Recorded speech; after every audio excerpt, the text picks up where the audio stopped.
ମୁଁ କହିଲି ଦୀକ୍ଷା କ'ଣ ନେବି? ମୁଁ ଆମର ଏଠି ମଦନ ମୋହନ ଅଛନ୍ତି, ସେଠି ସୁପ୍ରେଶ୍ୱର ମହାଦେବ ଅଛନ୍ତି। ନା ନାଇଁ ତୁ ଆଜି ଦୀକ୍ଷା ନେବୁ। ଭାଇ ଦଣ୍ଡ ପାଇକିରି ଆସିଛନ୍ତି, ଆଉ ଏପ୍ରିଲ ଉତ୍ସବରୁ ଫେରିଛନ୍ତି, ତୁ ଆଜି ଦୀକ୍ଷା ନେବୁ। ବଡ଼ ଭଉଣୀ କଥା, ଆମ ଘର ଏକରି ଏକ ଘର, ଯେଉଁ ଘର ଭିତରେ ଭଲ ପାଇବାର ଗୁଣ, ମାନି ଚଳିବାର ଗୁଣ କିଛି ଅଛି। ଯେତେବେଳେ ବଡ଼ ଭଉଣୀ କହିଦେଲା ମୁଁ ସେଥିରେ ରାଜି ହେଇଗଲି। ସଦୀକ୍ଷାରେ ଅଭିଷିକ୍ତ ହେଲି। ବାପାଙ୍କୁ ଯେତେବେଳେ ଯାଇ ମୁଣ୍ଡିଆ ମାରୁଛି, ବାପା କହିଲେ ଇଏ କ'ଣ?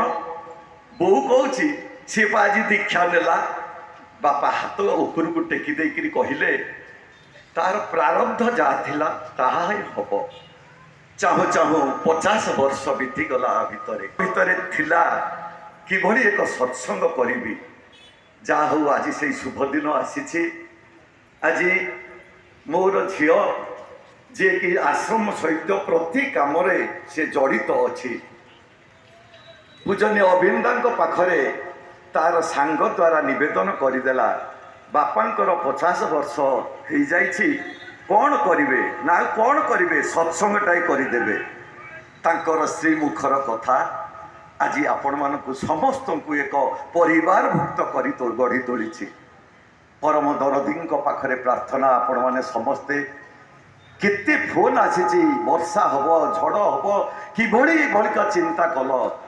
ମୁଁ କହିଲି ଆଚାର୍ଯ୍ୟ ଦେବ ଶ୍ରୀ ଶ୍ରୀ ଦାଦା ଭୁବନେଶ୍ୱରରେ କହିଥିଲେ ପ୍ରକୃତି ତା କାମ କରୁଛି, ତୁମେ ତୁମ କାମ କର। କଥାକୁ ଲମ୍ବଉନି।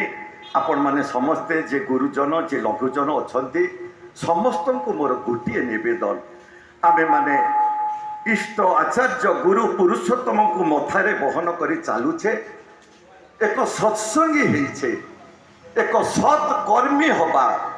ଆମମାନଙ୍କର ଭାଷା, କଥା, ବ୍ୟବହାର, ଚଳନ, ଚରିତ୍ର, ଆଚରଣ, ପରକୁ ଆପଣାର କରିବାର ବୁଦ୍ଧି, ଅଭିଭାବକ ଥିବା ବ୍ୟକ୍ତିତ୍ୱ, ବିଚାରବନ୍ତ ହୃଦୟ ଆମମାନଙ୍କର ପ୍ରସ୍ଫୁଟିତ ହେଉଥିବ ଆଚାର୍ଯ୍ୟ ନିର୍ଦ୍ଦେଶ ପାଳନ କରିବା ଭିତରେ ଦେଇ।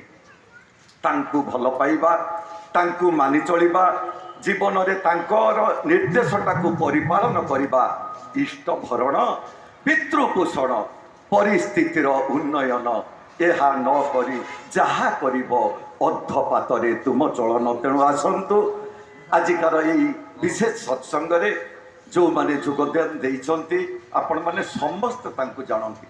ଠାକୁରଙ୍କ ଆଗରେ ତାଙ୍କର ପରିଚୟ ଦେବା ମୁଁ ଉଚିତ ମନେ କରୁନି। ସମସ୍ତେ ସମସ୍ତଙ୍କ ଭଳି ଜଣେ ଜଣେ ପ୍ରଭୁଙ୍କର ଆଖି ଆଗର ଆଉ ମନ ଲାଖି ହୋଇଛନ୍ତି।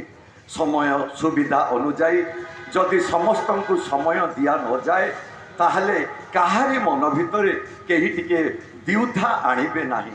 କାରଣ କହିବା ଠାରୁ ଶୁଣିବା ହେଉଛି ବଡ଼। ଜୟ ଗୁରୁ, ବନ୍ଦେ ପୁରୁଷୋତ୍ତମ।